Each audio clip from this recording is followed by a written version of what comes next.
Vous êtes sur Mondico Télévision, mesdames et messieurs, bonsoir et bienvenue dans cette grande édition du journal. Une édition qui sera scindée en deux parties. La première partie, place à l'actualité, mais également la deuxième partie qui sera beaucoup plus basée sur le rapport hebdomadaire de la campagne électorale. Vous allez voir à tour de rôle des confrères qui vont passer pour faire le rapport. D'abord, place à l'actualité, la voix des sans-voix exhorte le gouvernement congolais à reprendre le dialogue avec l'Union européenne pour lever tous les obstacles à une observation électorale indépendante et par la même occasion permettre des élections crédibles, transparentes et apaisées. Suivez le commentaire.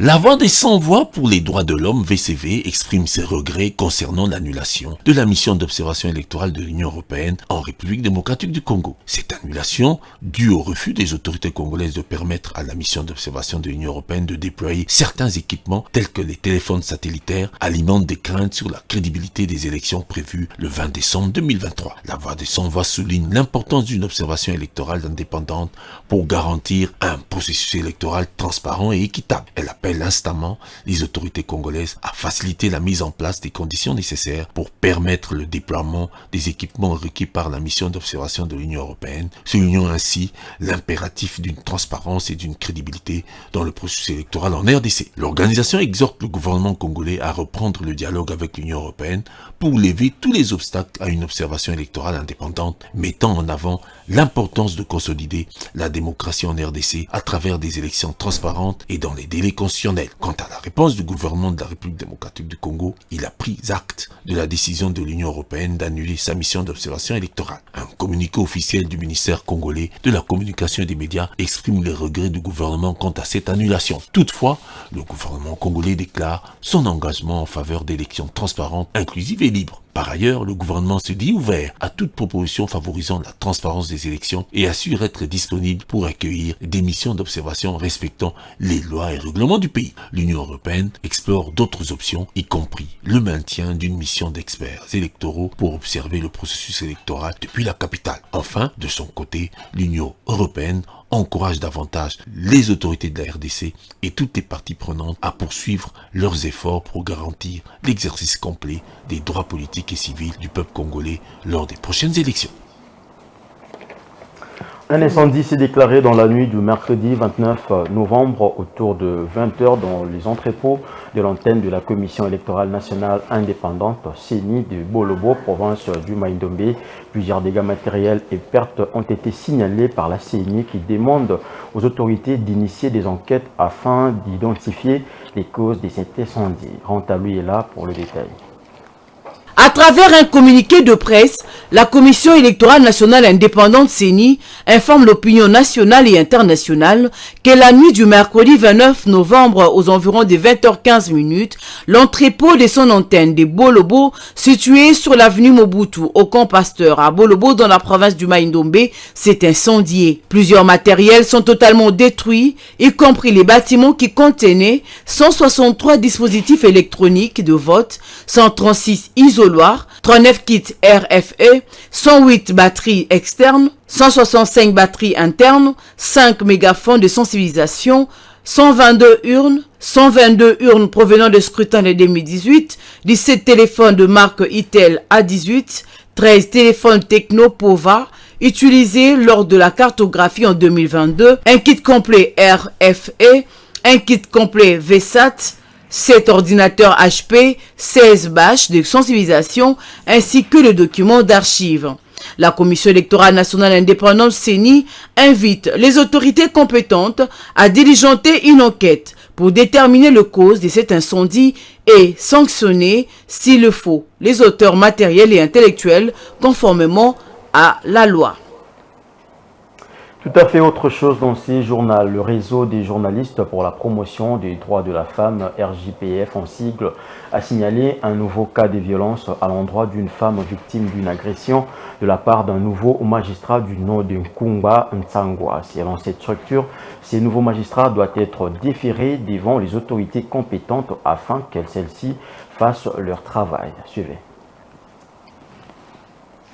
on ne cessera de décrier et fustiger les violences faites à la femme. Cette scène, comme vous pouvez le voir sur ces images d'une caméra de surveillance, se déroule à Lubumbashi, plus précisément au bar de l'hôtel Mota situé au centre-ville. On peut voir clairement une femme en train de se faire tabasser par un homme qui de surcroît se trouve être un nouveau magistrat du nom de Nkuba Sangwa. Pour la petite histoire, le magistrat voulait à tout prix que son téléphone portable soit connecté au boomer du bar pour jouer la musique. La caissière du bar Mota Hotel, répondant au nom de Morito Benemonza, lui ont rappelé que d'autres clients s'y sont déjà connectés puisqu'ils ont également droit. C'est là que le nouveau magistrat a commencé à frapper la jeune femme. Peut-on arriver à ces extrêmes à cause simplement des choses sans importance? Le réseau des journalistes pour la promotion des droits de la femme, RJPF en sigle, dénonce et signale ce comportement auprès des autorités compétentes afin que celles-ci fassent leur travail et que ce genre d'actes ne se répètent plus sur d'autres filles. En outre, le RJPF appelle la ministre du Genre, Famille et Enfants et celle de la Justice et Garde des Sceaux à se saisir du dossier pour que ce magistrat ne reste pas impuni. Signalant que l'état de santé de la victime est défectueux, elle a fait une hémorragie interne à la suite des coups de pied reçus au ventre.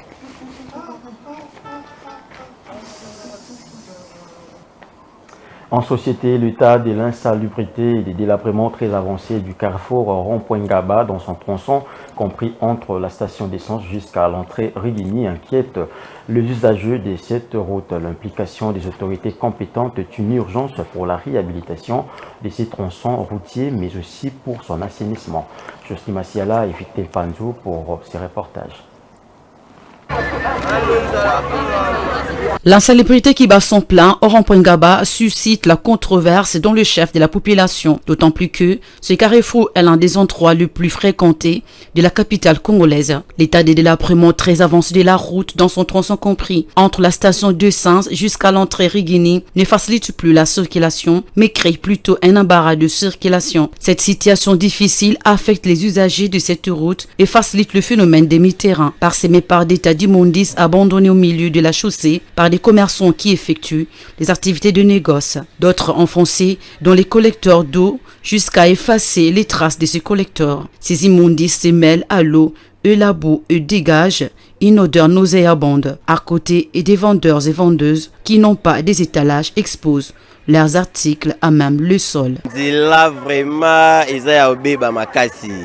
Pour ceux qui vraiment qui l'équipe face aux koya nazo comprendre ceux qui va gougumestre ngo basala nini ceux qui va ligara wapi ceux qui peut bazala na Congo et banate même si na biso ba coopéra poto leka c'est impossible. Ba camion ezala ba remorque eza kodinda alors to yebite awa na rompo awa commune Lemba na makala to sanga na ba gougumestre est-ce que bazomona nzela ngonenge ezali soki mokonzi mboka linga ya leka kenata na campus bakimisi ye kuna na nzela tendance awa bakolekisa ye te na nzela ya tout droit alors soki mbulu ebeti awa mai evandi biso foto leka foto lataka baboti tozokoleka kaka bapolisier kokanga kobotola bato biloko eloko moko esalamela te tala mabele tala nzela ndenge ezali.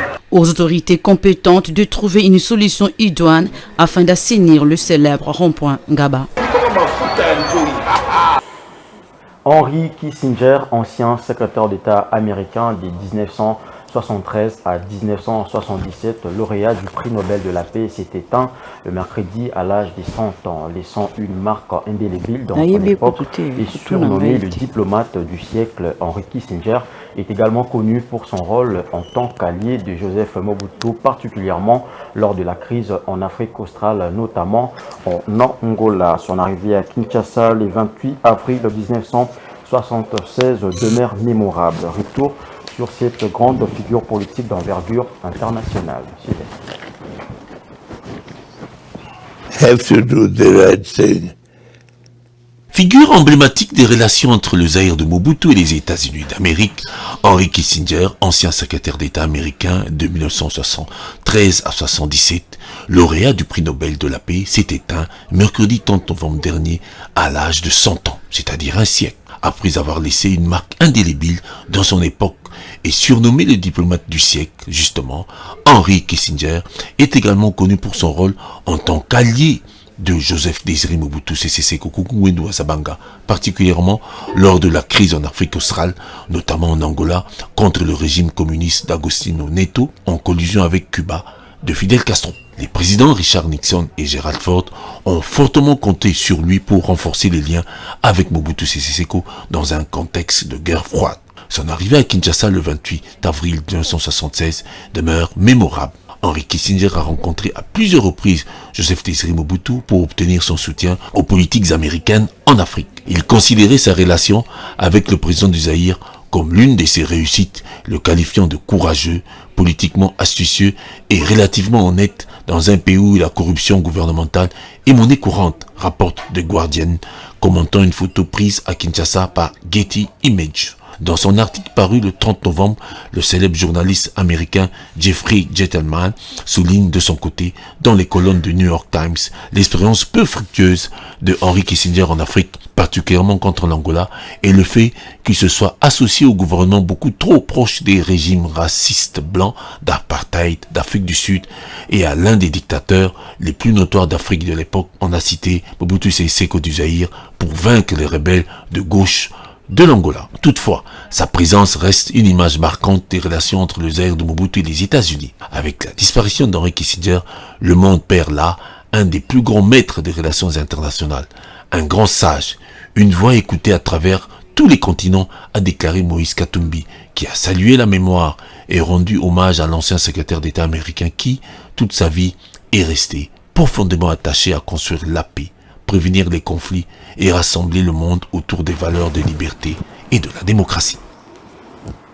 Place à présent à la deuxième partie de cette grande édition du journal qui sera consacrée au rapport hebdomadaire de la campagne électorale. Vous le savez, Kinshasa, mais également toutes les 26 provinces de la RDC vibrent au rythme de la campagne électorale depuis le 19 novembre dernier. Avec moi sur ces plateaux, Ranta Luyela, journaliste du Mondico Télévision. Ranta Luyela, bonsoir. Bonsoir, Véningali. Bienvenue dans ces plateaux de la grande édition du journal. Avec vous, nous allons parler de la campagne électorale de Martin Fayulu, l'un des candidats à la présidentielle de décembre 2023. Voilà, effectivement, le candidat Martin Fayulu Madidi, le candidat numéro 21, a eu une journée très chargée, comme pour tous les candidats d'ailleurs, parce qu'au début de la semaine, il a été... le week-end dernier, il a été à Kisangani, dans la province de la Chopo, et après Kisangani, il a été dans le haut Ouélé et le bas Ouélé, à Bouta ainsi qu'à Isiro, et puis il est allé dans le nord Kivu, Goma, il a fait Goma, Butembo. Aujourd'hui, le vendredi, voulais-je dire, il a été à Bukavu. Voilà. La campagne se poursuit pour Martin Fayulu, mais également pour d'autres candidats. Le prochain rendez-vous pour Martin Fayulu, c'est prévu dans quelle ville? Ça sera signalé, je crois, d'ici là, mais il est présentement dans la ville de Bukavu. Voilà, Martin Fayulu se retrouve dans la ville de Bukavu. La campagne électorale se poursuit, mais également de perspectives d'avenir. Comment avez-vous évalué pour clore les propos de Martin Fayulu? Il promet. Comment avez-vous évalué et analysé ses propos lors de ces différents endroits? Voilà, Martin Fayulu s'est montré très prometteur. Voilà. Il a promis beaucoup de choses, entre autres la sécurité. Pour ceux qui sont dans la partie est du pays, la sécurité, avec cette insécurité qui a élu domicile en République démocratique du Congo, surtout dans sa partie est. Et puis pour ceux qui pensent que Martin Fayulu se rattache à Félix Tshisekedi, Martin Fayulu, partout où il est passé, il a évoqué certaines choses en disant, il a même signifié que Félix Tshisekedi était l'émanation de Joseph Kabila et de Paul Kagame. Donc c'est pour dire que ils ne sont pas ensemble. Martin Fayulu aujourd'hui se montre comme étant l'opposant à Félix Tshisekedi, ce qui ne fut pas le cas en 2018, parce que là il parlait lui-même, il n'avait pas cité Félix Tshisekedi pour aujourd'hui. Si Félix Tshisekedi plutôt. C'est parce que Félix Tshisekedi a eu à gérer le pays pendant 5 ans dans un quinquennat. Donc voilà pourquoi partout où il passe, il parle de Félix Tshisekedi, ce qu'il n'a pas pu faire. Aujourd'hui, Martin Fayulu on a vu en 2018 où on a parlé de Martin Fayulu comme quelqu'un qui n'avait pas de poids politique. Mais aujourd'hui, partout, il est passé, on voit les images, il a drainé du monde, il a drainé vraiment du monde. Et ce qui fait croire que Martin Fayulu a aujourd'hui un mot, il a aujourd'hui un nom, c'est quand même une icône en République démocratique du Congo. Voilà, c'est quand même une icône en République démocratique du Congo. Tels sont les propos de Rontaluela. Merci, je l'avais annoncé à tour de rôle. Comme ça, nous allons faire le rapport hebdomadaire de la campagne électorale. Mais il y a aussi un candidat qui est en lice à la présidentielle de décembre 2023. Lui, c'est Deli Sisanga. Deli Sisanga fait partie aussi des candidats aux élections de 2023, candidat président. Le parti politique de Deli Sisanga, c'est l'envol, le parti cher à Deli Sisanga. Lui également aussi est en train de battre campagne. Voilà pourquoi j'invite sur ce plateau Jocely Masiala. Jocely Masiala va nous rejoindre pour parler de Deli Sisanga. Je l'avais dit tantôt, il est aussi candidat à la présidentielle de décembre 2023. Jocely Masiala est sur ce plateau, journaliste également de Mandico Télévision. Bonsoir Jocely. Bonsoir Viningali Junior. Bienvenue dans ce plateau de la grande édition du journal. Merci beaucoup. Avec vous, comme je l'ai annoncé, nous allons parler d'un candidat qui a aussi ancrage politique. Il s'agit de Deli Sisanga, lui aussi bat campagne. Ah oui, Deli Sisanga bat campagne cette semaine, il faut commencer par là. Et il a fait le tour de la province du Congo central. Il est parti par la ville de Mbanza-Ngungu, où il a eu échange avec les habitants de Mbanza-Ngungu. C'était à la place parking. Il a invité ces derniers de bien pouvoir se présenter massivement le 20 décembre prochain aux urnes. Et c'est peu importe les intempéries, il faut être là parce que c'est une journée très historique qui marque. Oui, parce que c'est une journée qui marque un nouveau départ pour la RDC et ce nouveau départ peut être marqué quelque part le numéro 4. Oui, Deli Sisanga, là, ce sont bel et bien les propos de Deli Sisanga. Donc, il a également remercié ces populations pour l'accueil exceptionnel lui réservé. Il était surpris. Alors, il faut le dire, les Nékongo, elles sont généralement très accueillants. Voilà. Et voilà, donc c'est tout à fait évident qu'ils soient bien accueillis, tout comme les autres candidats qui sont passés par la province du Congo central. Voilà, les autres candidats, je crois que Deli Sisanga aussi fait partie des candidats. Mais aujourd'hui, une question avant de vous libérer par rapport à ce que vous avez vu, vous suivez de près les questions liées à Deli Sisanga. Il peut aussi drainer des foules comme il a fait au Congo central dans d'autres provinces. Ah oui, hein, bien sûr, rien n'est impossible. Hein. Il faut dire que les Congolais, d'abord, les Congolais, c'est un peuple qui aime d'abord son frère congolais. Voilà. Alors, peu importe que Deli Sisanga soit originaire de la partie Kassai centrale, c'est un fils, c'est un Congolais. Et il partout, au Congo central. Oui, au Congo c'est très bien accueilli. Il sera aussi dans d'autres provinces du pays. Et aussi, il est capable pourquoi pas, de traîner aussi une foule. Et voilà, c'est un peu ça. Il faut qu'on le sache. Bien qu'il ne soit pas parmi les candidats favoris, mais il y a toujours des cartons, des cartons surprises. Hein. Il ne faut pas sous-estimer Deli Sisanga, il peut nous surprendre. Voilà, merci beaucoup Jocely Masiala, journaliste de Mandico Télévision, avec qui nous avons décrypté. Nous allons parler de Deli Sisanga, candidat numéro 4 aux élections à la présidentielle de décembre 2023. Merci beaucoup, M. Viningali Junior. Merci. Nous allons passer également à un autre candidat. Lui, c'est l'ancien gouverneur de la province du Katanga, président du tout-puissant Mazembe, mais également un acteur politique engagé, homme d'affaires fortuné, comme on peut le citer, Moïse Katumbi, qui fait partie aussi des candidats à la présidentielle de décembre 2023. Moïse Katumbi également draine des foules partout où il passe avec Bijou Lumuna, qui est déjà sur ces plateaux. Nous allons parler de Moïse Katumbi, qui est aussi un candidat présidentiel de décembre 2023. Bijou Lumuna, bonsoir. Bonsoir, Ngalivini Junior. Bonsoir, bienvenue dans cette grande édition du journal. Merci. L'exercice se poursuit. Nous avons parlé de Martin Fayulu, nous avons parlé de Deli Sisanga, mais cette fois-ci, nous allons parler de Moïse Katumbi, l'ancien gouverneur du Grand Katanga, qui bat aussi campagne. Bien sûr, bon, après sa tournée à Goma, Moïse Katumbi s'est rendu dans la ville de Kindu, chef-lieu de la province du Maniema, sans noter l'incident qui a eu lieu où M. Dido Kassingi, qui était président de la jeunesse d'ensemble, a perdu la vie suite à des émeutes qui se sont passées dans la ville. Et juste après ça, Moïse Katumbi a pris son avion pour se rendre dans la ville de Kalemi, où il y a eu un bain de foule, comme vous pouvez le voir sur les images. Et juste après ça, il a fait les villes de Kamina et Moba, toujours d'abord Moba dans la province du Tanganyika et Kamina dans le Haut-Lomami. Et après ça, aujourd'hui, il vient d'arriver à Loja, précisément dans la province du Sankoro. En regardant justement les images de Moïse Katumbi, bain de foule, marée humaine, tout ce qui va avec. Derrière Moïse Katumbi, il y a Franck Diongo, il y a Seth Kikouni, mais également aussi Matata Pogno, qui étaient à la course. Également, ils ont désisté en sa faveur. En rapport à tout ça, est-ce qu'on peut dire que c'est cette force-là qui fait en sorte qu'ils drainent aussi des foules?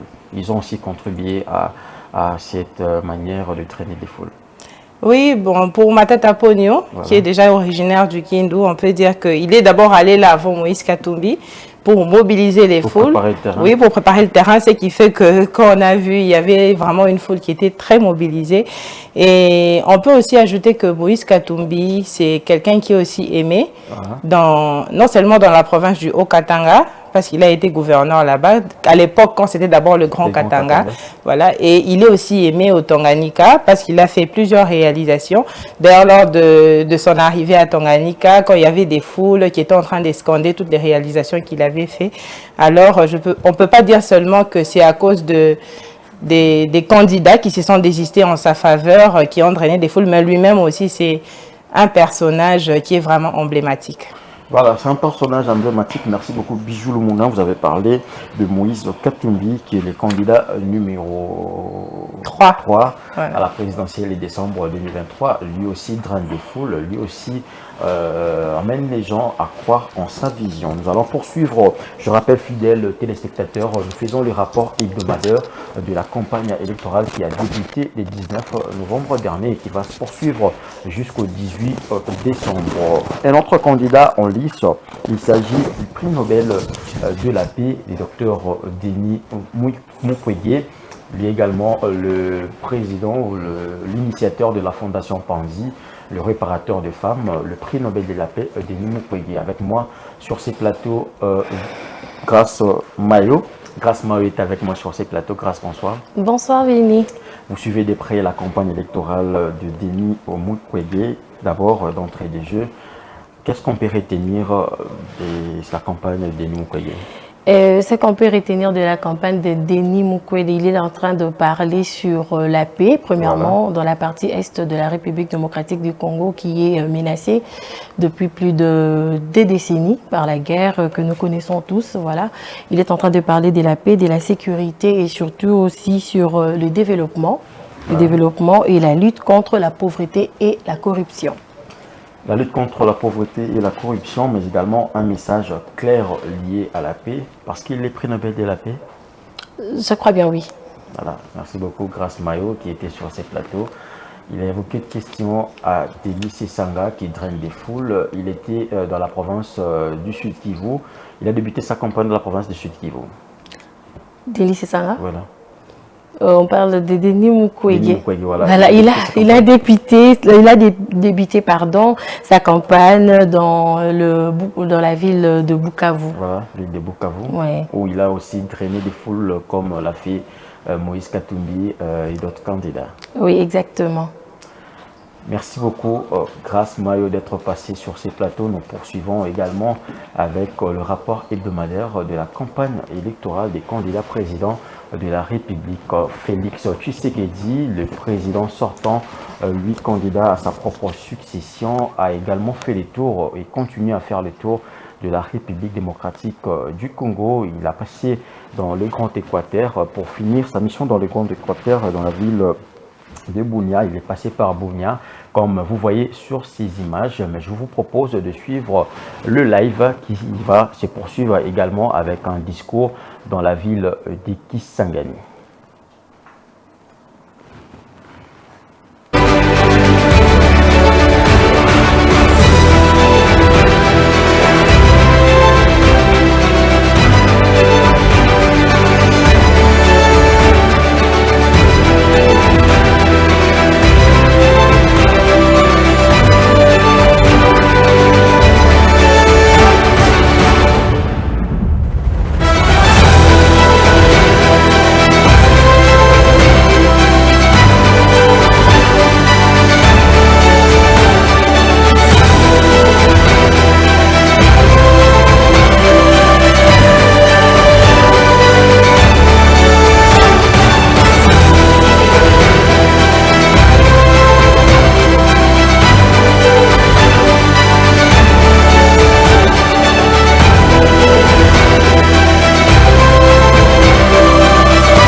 Ainsi s'achève cette grande édition du journal. Mesdames et messieurs, merci de l'avoir suivi. Excellente suite des programmes sur Mondico Télévision. En votre compagnie, au revoir.